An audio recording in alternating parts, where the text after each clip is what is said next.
નમસ્કાર વિદ્યાર્થીઓ, good morning.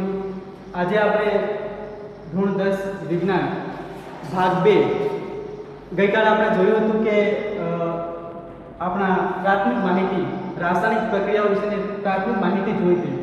હવે આપણે જોઈશું કે રાસાયણિક સમીકરણ કઈ રીતે બને છે, એને ટૂંકમાં કઈ રીતે બનાવવામાં આવે છે. આપણે પ્રવૃત્તિ દ્વારા ગઈકાલે જોયું હતું કે રાસાયણિક પ્રક્રિયા જ્યારે મેગ્નેશિયમ પટ્ટીને જ્યારે ઓક્સિજનની હાજરીમાં જ્યારે એને દહન કરવામાં આવે છે ત્યારે મેગ્નેશિયમ ઓક્સાઇડ બનતું હતું. પણ હવે આપણે રાસાયણિક સમીકરણ દ્વારા એના વિશે માહિતી મેળવીશું. તો હવે રાસાયણિક સમીકરણ કઈ રીતે લખાય છે? તો વિદ્યાર્થી મિત્રો, કે જ્યારે મેગ્નેશિયમની પટ્ટીની જ્યારે ઓક્સિજનની હાજરીની અંદર એટલે કે O2 ની અંદર જ્યારે પ્રક્રિયા કરવામાં આવે છે ત્યારે શું બને છે? મેગ્નેશિયમ ઓક્સાઇડ બને છે. તો એને સમીકરણ સ્વરૂપે કઈ રીતે લખી શકાય? એને ટૂંકના સ્વરૂપમાં કઈ રીતે લખી શકાય? તો મેગ્નેશિયમ પ્લસ O2 એમાંથી પ્રક્રિયા બને છે, નિપજ મળે છે આપણે MgO મેગ્નેશિયમ ઓક્સાઇડ. આ આપણે ટૂંકમાં લખવામાં આવે છે. એટલે કે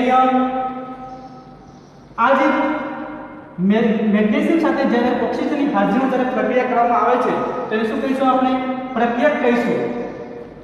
અને જ્યારે એની રાસાયણિક પ્રક્રિયા થઈને જે મળે છે આપણે મેગ્નેશિયમ ઓક્સાઇડ, એને આપણે શું કહીશું? નિપજ કહીશું. તો રાસાયણિક સમીકરણને જ્યારે આપણે જ્યારે ટૂંકમાં લખવું હોય સ્વરૂપમાં, તો આપણે એને લખવામાં આવે છે અહીંયા ડાબી સાઈડ એટલે કે LHS એટલે કે ડાબી સાઈડ એને પ્રક્રિયક હોય છે અને જમણી સાઈડ એને શું હોય છે?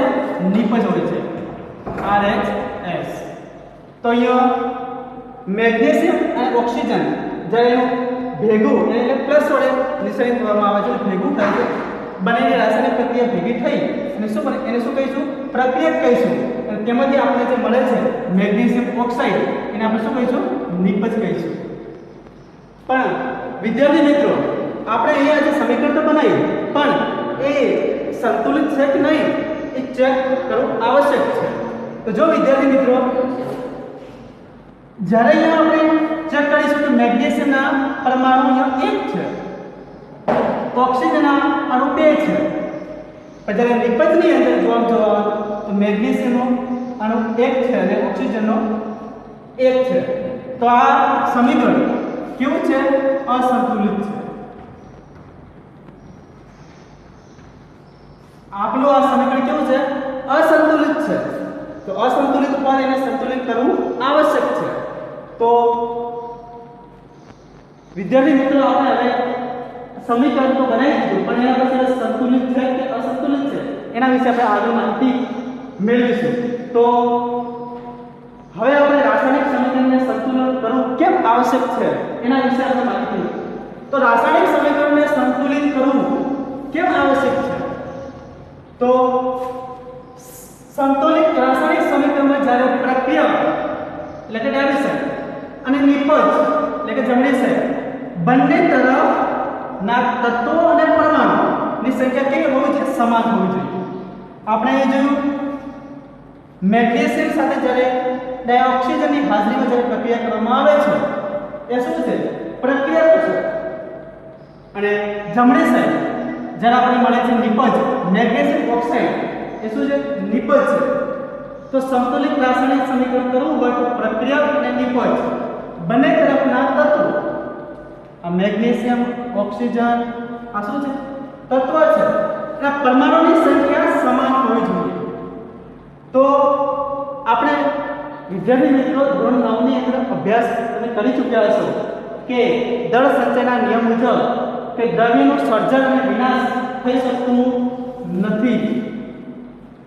પરિણામે રાસાયણિક સમીકરણમાં રહેલા પ્રત્યેક તત્વો અને પરમાણુની સંખ્યા સમાન રાખવી જરૂરી છે.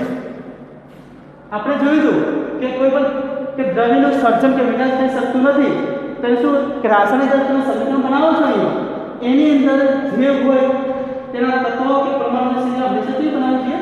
સમાન હોવી જોઈએ. અને સમાન સંખ્યા હોવી જરૂરી છે. એટલે આપણે રાસાયણિક સમીકરણ જ્યારે બનાવતા હોય ત્યારે સમીકરણ બનાવ્યા પછી એ સમીકરણને સંતુલિત છે કે નહીં ચેક કરવું આવશ્યક છે. તો વિદ્યાર્થી મિત્રો આપણે એક બીજું ઉદાહરણ લઈશું. એ ઉદાહરણ દ્વારા સમજો કે જ્યારે કોઈ ઝીંક ધાતુને જ્યારે H2SO4 ની હાજરીમાં જ્યારે પ્રક્રિયા કરવામાં આવે છે ત્યારે આપણને શું મળે છે? ઝીંક સલ્ફ્યુરિક એસિડ મળે છે. એમાંથી ડાયહાઇડ્રોજન મુક્ત થાય છે. તો આપણે ઝીંક ધાતુની સાથે જે પ્રક્રિયા તમે કરો છો એને શું કહીશું? આપણે પ્રક્રિયા કહીશું.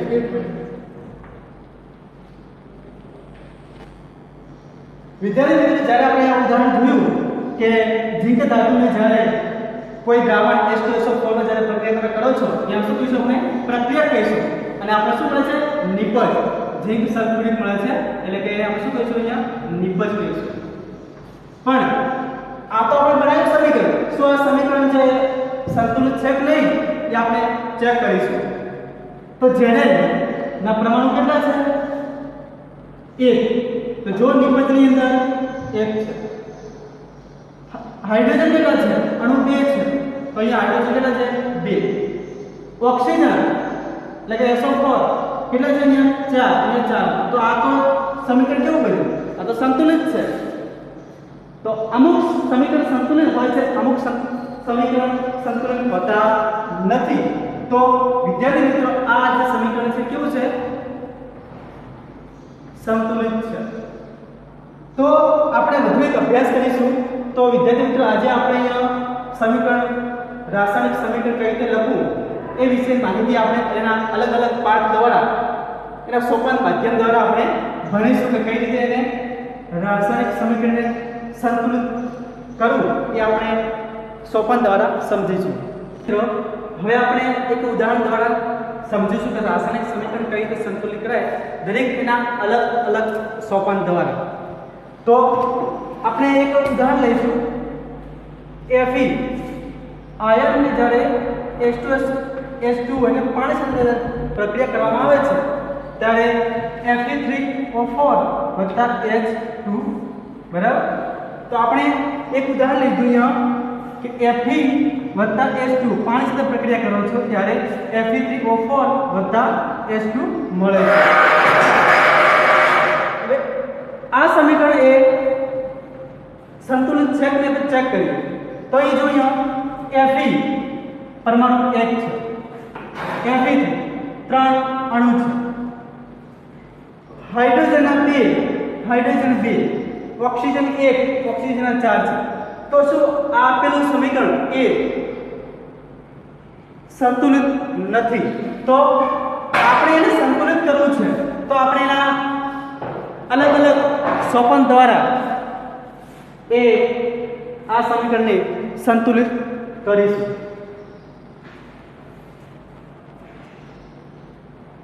જો આપણે અહીંયા સોપાન નંબર 1 માં કે રાસાયણિક જ્યારે સંતુલિત સમીકરણ કરવા માટે સૌપ્રથમ આપણે પ્રત્યેક સૂત્ર જે આપણે આપ્યું છે, જે સમીકરણ આપ્યું છે એ સમીકરણને દરેક તત્વોને આપણે ચોરસ બોક્સમાં લખીશું. તો અહીંયા Fe વત્તા H2 આપણે નિપજ મળે છે અહીંયા F3O4 વત્તા H2. આ સમીકરણને આપણે સૌપ્રથમ સોપાન 1 માં કે રાસાયણિક સમીકરણને સૌપ્રથમ ચોરસ બોક્સમાં મૂકવું. તો આપણે અહીંયા દરેક તત્વોને અહીંયા સૂત્રને ચોરસ ખાનામાં લખીશું. આ ચોરસ ખાનામાં લખ્યા પછી કારણ કે જે ચોરસ ખાનામાં જે લખ્યું છે એની અંદર કોઈ પ્રકારનો ફેરફાર કરવામાં આવશે નહીં. એની બહાર આપણે એના પરમાણુ લખીશું અને સમીકરણને શું કરશું? સંતુલિત કરીશું. તો આપણે જે લખ્યું એની અંદર સમીકરણની અંદર કે સોપાન 2 ની અંદર જોઈશું કે સમીકરણ 1 ને જ્યારે અસંતુલિત છે, કારણ કે સંતુલિત નથી, તો અસંતુલિત સમીકરણને આપણે તત્વોના પરમાણુની સંખ્યાની ગણતરી કરવી છે. તો સોપાન 2 માં આપણે આપેલું જે સમીકરણ છે એ સમીકરણ શું કરવું છે? સમીકરણ નંબર આપણે 1 અહીં આપી દઈશું. સમીકરણ 1 ને આપણે અસંતુલિત છે, અસંતુલિત હોય તો એને આપણે સંતુલિત કરવાનું છે. સંતુલિત કરવું હોય તો એના તત્વોના પરમાણુની સંખ્યાની ગણતરી કરવી છે. તો જો અહીંયા પહેલું તત્વ લઈએ આપણે આયન.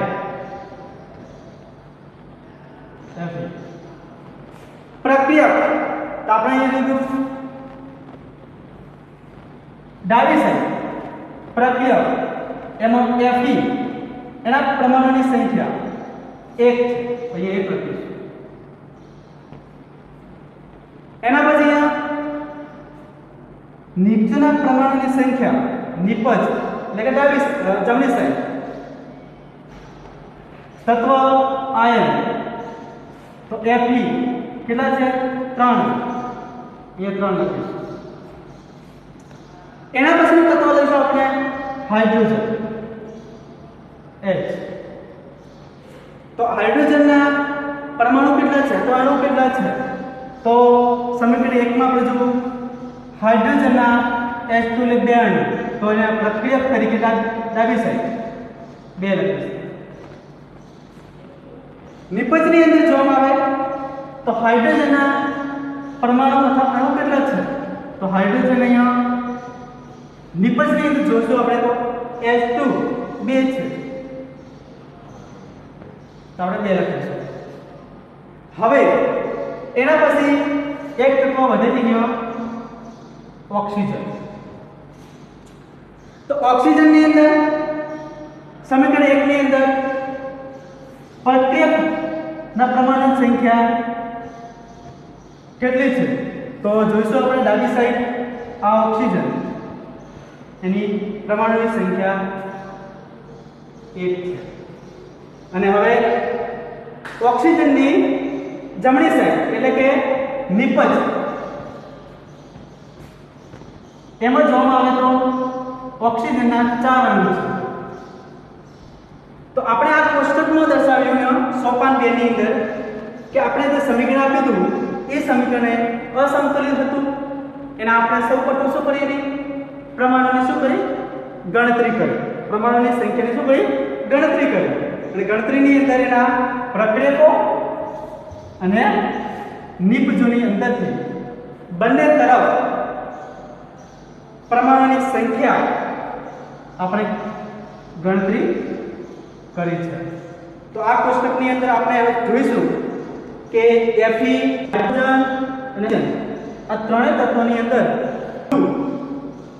પરમાણુ કયા તત્વો ઉપર રહેલા છે? તો નિપજની અંદર ઓક્સિજન ઉપર એના 4 પરમાણુ જોવા મળે છે. તો આપણે સમીકરણની જ્યારે શરૂઆત કરીશું એટલે એના ઓક્સિજનના પરમાણુ વધારે છે તો પહેલા એ તત્વ લઈ એને શું કરીશું? સંતુલિત કરવાનો પ્રયત્ન કરીશું. તો આપણે અહીંયા સોપાન 1 ની અંદર સમીકરણને ચેક કર્યું સંતુલિત છે કે નહીં એ ચોરસ ખાનાઓ મૂકવામાં આવ્યું. સોપાન 2 ની અંદર સમીકરણ 1 ને અસંતુલિત સમીકરણ છે એને અલગ અલગ પ્રમાણને ગણતરી કરવામાં આવી. તો હવે આપણે સોપાન 3 પર જઈશું. તો સોપાન 3 ની અંદર વધુ પરમાણુ સંખ્યા કોણ આપો? વધારે કોણ સંયોજન ધરાવે છે પરમાણુ સંખ્યા? એ તત્વ આપણે પહેલા જોઈશું. તો આ કોષ્ટકની અંદર સોપાન 2 ની અંદર હાઇડ્રોજન વધારે પરમાણુ ધરાવે છે. તો સોપાન 3 ની અંદર વધુ પરમાણુ ધરાવતું સંયોજન પસંદ કરો. તો આપણે સોપાન 2 માં કોષ્ટક દ્વારા ઓક્સિજન તત્વ વધારે પરમાણુ ધરાવે છે તો તેમાં રહેલા તત્વોના સંતુલિત આપણે કરીશું. તો આપણે પરમાણુ 4 મળે તો ઓક્સિજન. તો સમીકરણ 1 ની અંદર જોઈશું સમીકરણ 1 માં જ્યારે Fe3O4 ઓક્સિજનના 4 અણુ છે. ઓક્સિજનના 4 અણુ છે એને આપણે હવે તત્વોને શું કરવાનું સમીકરણને સંતુલિત કરીશું તો આ કોષ્ટકમાં આપણે જોઈશું પરમાણુની સંખ્યા લખવાની ઓક્સિજન તો ઓક્સિજનના પરમાણુની સંખ્યા ઓક્સિજનના પ્રક્રિયક તરફ અને નિપજ તરફ આ પ્રક્રિયક અને નિપજ તો શરૂઆતમાં જોઈશું આપણે અહીંયા પ્રક્રિયક પર જ્યારે જોવામાં આવશે ઓક્સિજન તરફ H2 હાઇડ્રોજન 2 છે ઓક્સિજન 1 છે ઓક્સિજન 1 છે જ્યારે નિપજની અંદર આ નિપજ એમાં ઓક્સિજનના 4 અણુ છે તો 4 અણુ હોય તો આપણે અહીંયા પ્રક્રિયકની અંદર સંતુલિત કરવું હોય તો ઓક્સિજનના કેટલા છે અહીંયા 1 છે એને સંતુલિત કરવા માટે 4 વડે ગુણવું પડે તો અહીંયા આપણે શું કરીશું 4 * 1 લખીશું તો નિપજની અંદર શું કરું 4 અણુ આપેલા છે તો 1 * 4 એટલે કે અહીંયા આપણે સમીકરણને સંતુલિત ઓક્સિજનને સંતુલિત કરવા માટે તત્વોને આપણે આ ઓક્સિજનનું પ્રમાણ 1 અણુ 1 હતો એને 4 વડે ગુણ્યા અને આ બાજુ ઓક્સિજનના 4 અણુ હતો એને 1 વડે ગુણીશું કારણ કે 4 તો આપેલા છે તો હવે આ સમીકરણને જ્યારે આપણે નીચે લખીશું ઓક્સિજન તો નું તત્વનું સમીકરણ કે આપણે સંતુલન છે કે આપણે ચેક કરીશું તો Fe H2 એના નિપજ મળશે આપણે F3O4 H2 તો આપણે અહીંયા દરેક તત્વને ખાનામાં લખીશું તો અહીંયા ઓક્સિજનની વાત કરીએ ઓક્સિજન તત્વને સૌપ્રથમ આપણે અહીંયા સંતુલિત કર્યું છે એટલે કે ઓક્સિજન અહીંયા અણુ એક હતો અહીંયા આપણે 4 વડે ગુણીશું એ 4 મૂકીશું એ પ્રક્રિયક નહીં અને નિપજની અંદર Fe3O4 એટલે કે ઓક્સિજનના 4 અણુ હતા તો એને કેટલા વડે ગુણીશું 1 વડે અહીંયા 1 છે તો અહીંયા આપણે સમીકરણની અંદર ઓક્સિજનની વાત થઈ પણ હવે આપણે અહીંયા હજી હાઇડ્રોજન અહીંયા અને Fe આયન અને હાઇડ્રોજન હજુ સંતુલિત નથી તો વિદ્યાર્થી મિત્રો હવે આપણે આગલા સેક્શનની અંદર હાઇડ્રોજન અને આયન આ બંને સંતુલિત કરવાના છે તો આપણે અહીંયા આ સ્ટેપની અંદર સોપાન 1 ની અંદર આપણે પહેલા સૌપ્રથમ જે સમીકરણ આપ્યું હતું એને આપણે દરેક ખાનામાં લખવું પછી સોપાન 2 ની અંદર પરમાણુની ગણતરી કરવી દરેક તત્વના પરમાણુ શું કરવી ગણતરી કરવી સોપાન 3 ની અંદર કે આપણે જે ગણતરી કરી તે કોષ્ટકની અંદર કોનું પરમાણુ સંખ્યા વધારે કોની છે સંયોજક કોણ વધારે છે પરમાણુ ધરાવે તો એ તત્વ લઈ અને એને શરૂઆતમાં શું કરવાનું પ્રક્રિયક અને નિપજની અંદર જઈ અને એને પરમાણુની સંખ્યા ગુણવાની છે અને સંતુલિત કરવાની છે તો આપણે અહીંયા સંતુલિત કરી છે તો હવે નેક્સ્ટ એટલે કે સોપાન 4 પર જઈશું એની અંદર આયન અને હાઇડ્રોજન હજી સંતુલિત નથી હવે આપણે સોપાન 4 ની અંદર આપણે તો જોયું આપણે પહેલા શરૂઆતમાં ઓક્સિજન એક તત્વને આપણે સંતુલિત કર્યું હવે આપણે હજુ હાઇડ્રોજન અને Fe હાઇડ્રોજન આયન આ બે તત્વો સંતુલિત નથી હવે એને સંતુલિત કરવા માટે આપણે આગળ હવે હાઇડ્રોજન અને આયન આ બંને તત્વોને શું કરીશું સંતુલિત કરીશું તો હાઇડ્રોજનને સૌપ્રથમ આપણે સંતુલિત કરીશું અને એના પછી કરીશું આયન તો આપણું જે સમીકરણ 2 બન્યું છે સમીકરણ 2 Fe H2 અને નિપજ મળે છે Fe3O4 H2 તો આની અંદર આપણે જ્યારે ઓક્સિજનને સંતુલિત કર્યું છે કે ઓક્સિજન અણુ હતા અને અહીંયા આપણે 4 વડે ગુણી દીધા પણ હવે હાઇડ્રોજનને આપણે સૌપ્રથમ પહેલા સંતુલિત કરીએ તો આપણે એના હાઇડ્રોજનને સૌપ્રથમ સંતુલિત કરવા માટે એક કોષ્ટક બનાવીશું. કોષ્ટકમાં હાઇડ્રોજનની પરમાણુની સંખ્યા અને એની શરૂઆતમાં હાઇડ્રોજનની સંખ્યા કેટલી છે સમીકરણ 2 ની અંદર, અને એની પ્રક્રિયકની અંદર અને નિપજની અંદર એની આપણે ગણતરી કરીશું. જો વિદ્યાર્થી મિત્રો હવે આપણે હાઇડ્રોજન તો જોઈશું આપણે પ્રક્રિયકની અંદર સમીકરણ 2 ની અંદર હાઇડ્રોજન અહીંયા H2 ને 4 એટલે 4 દુ 8 થાય છે. તો અહીંયા આના પ્રક્રિયક કેટલા છે? અહીંયા 4 દુ 8 એટલે કે ઓક્સિજન અહીંયા 8 બને છે, અને જ્યારે નિપજની અંદર H2 એટલે કે અહીંયા પ્રક્રિયક છે 2 બરાબર. તો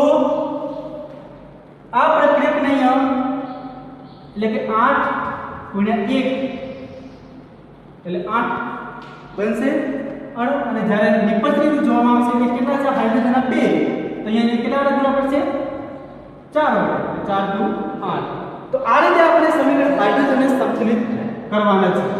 તો વિદ્યાર્થી મિત્રો આપણે અહીંયા હાઇડ્રોજનને સંતુલિત કરીએ છીએ તો બંને તરફ જોવાના કે હાઇડ્રોજનના 2 અણુ, તો આપણે કેટલા મૂકશું? અહીંયા 4 દુ 8 એટલે 8 થશે.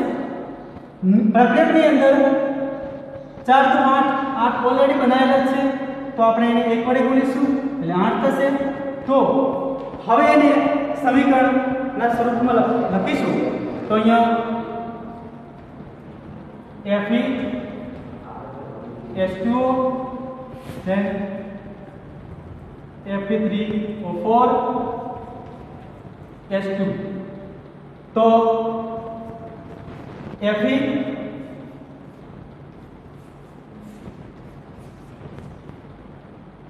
અહીંયા 4 અહીંયા મૂકશું 4 એટલે હાઇડ્રોજન કેટલા થાય? 4 દુ 8 અહીંયા 4 દુ 8. તો હાઇડ્રોજન અહીંયા સમીકરણ નંબર 3. સમીકરણ નંબર 3 ની અંદર આપણે હાઇડ્રોજન સંતુલિત થઈ ગયું અને ઓક્સિજન પણ સંતુલિત છે. હવે શું બાકી છે? હવે આપણે જોયું છે Fe. હવે આયનને આપણે સંતુલિત કરવાનું છે. તો વિદ્યાર્થી મિત્રો હવે આપણે સોપાન 5 ની અંદર જોવાનું છે કે આયન ને સંતુલિત હજી નથી. તો Fe ને સંતુલિત કરવા માટે આપણે અહીંયા સમીકરણ એટલે કે Fe જે છે સમીકરણ 3 ની અંદર એ Fe ને 3 અણુ છે, તો એને આપણે 3 વડે પ્રક્રિયકમાં ગુણીશું તો શું બનશે? એ સમીકરણ સંતુલિત બની જશે. તો અહીંયા સમીકરણ લખશું Fe H2O Fe3O4 વત્તા H2. તારા દરેકને ખાનામાં મૂકીશું.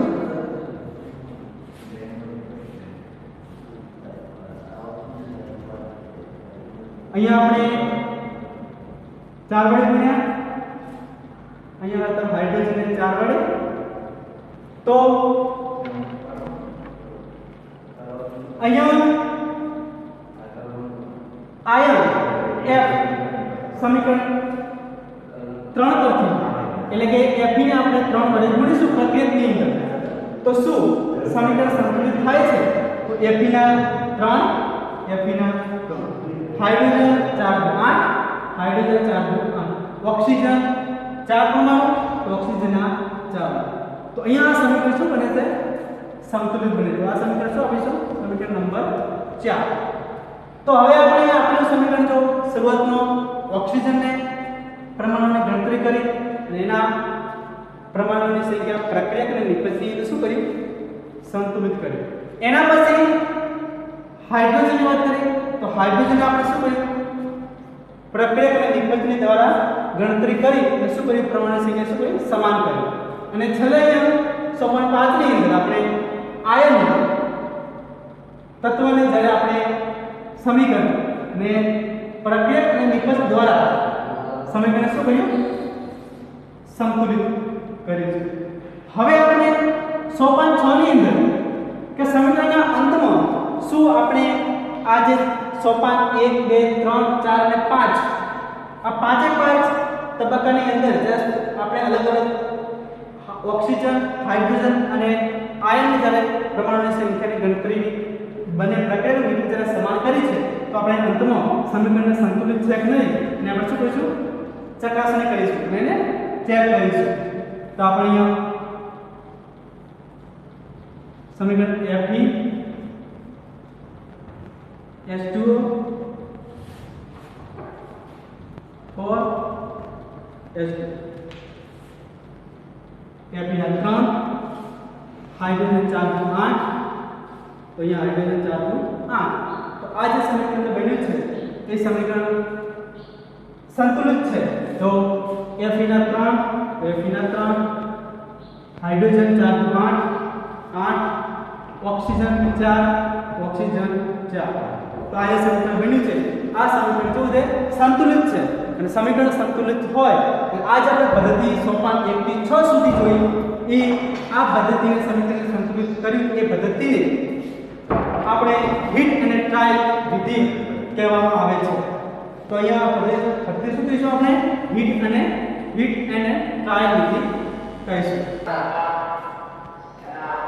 જો હવે આપણે આગળ વિદ્યાર્થી મિત્રો સોપાન નંબર 7 સોપાન 7 ની અંદર આપણે જ્યારે સોપાન 1 થી 6 સુધી સમીકરણને સંતુલિત કર્યું છે.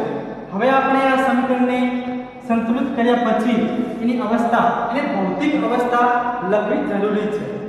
એટલે કે આપેલો કોઈ તત્વ છે કઈ અવસ્થામાં છે એ અવસ્થા દર્શાવવું ફરજિયાત છે. તો સોપાન 7 માં આપણે ભણીશું આપેલું સમીકરણ છે એ સમીકરણ સંતુલિત કર્યા પછી એની ભૌતિક અવસ્થા લખવી જરૂરી છે. એની સંજ્ઞા કઈ છે?